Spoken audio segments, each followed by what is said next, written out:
Hey y'all, Knife Detector here.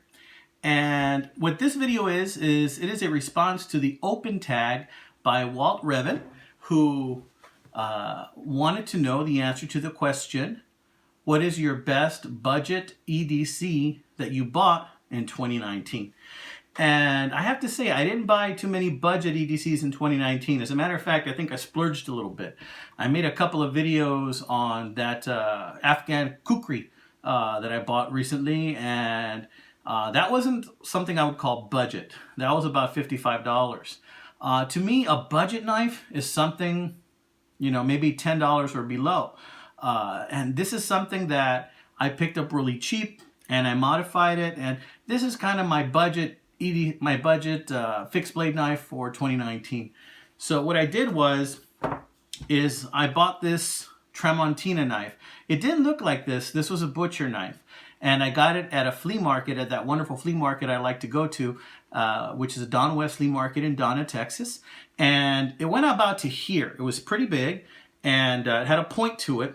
But I really wanted to go with a Kephart style knife, for camping.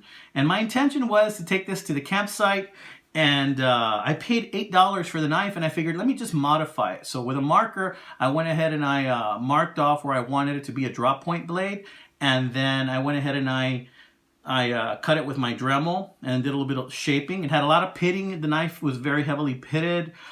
This handle was very blocky. I went ahead and I rounded that off as well. Here it still says Tramontina Brazil because this is the kind of knife it is, Tramontina, right? But I wanted to go with that Kephart style. This is about 5.5 inches, the blade length, and the handle length is about 4.5 inches. And this knife cost me $8, guys. Now the sheath is actually from an old satchel from the 1980s that I found at Goodwill. The satchel was in not great condition. The leather looked like it was already cracking, as you can see right here. But I thought in that satchel, there's probably some fragments of leather that I could use.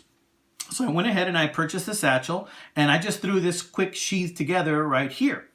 And I have to admit, I don't use this a whole lot for camping because I have not had the opportunity to go camping this year very much. My family and I have been very busy with other things. So this year, I haven't had the chance to take this out and actually try it. But what I do use it for is barbecues.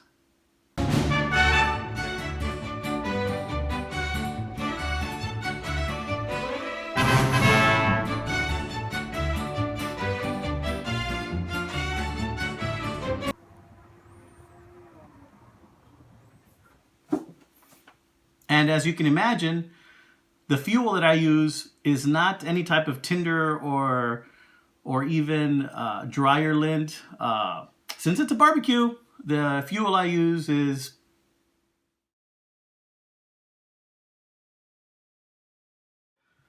so in any case, this is my rig that I use when I barbecue. I'd like to use it for camping someday. I haven't gotten to that point. But it works pretty good for cutting all types of steaks and chicken and ribs and really well. This is an old carbon steel blade. It's an old carbon steel blade. It cuts through it really easily. Feels good in the hand. This is the little rig I used. I just threw this thing together with some rivets. It's ugly, I know, but I just stitched it together with some rivets. And over here I have a ferro rod, a cheap ferro rod that I stuck in there as well, just so that I can start the fire with whenever I go to the barbecue pit. So that's my cheap budget 2019 fixed blade carry option that I have. And honestly, this whole rig probably cost me $10 for the whole thing. I made it myself, slapped it together with rivets. Not fantastic, but it gets the job done. So in any case, I just wanted to share that and answer that tag from Walt Reven. And I want to say a happy holidays and a Merry Christmas to all my friends. Thank you to all my viewers and subscribers. God bless you all. And stay sharp, my friends.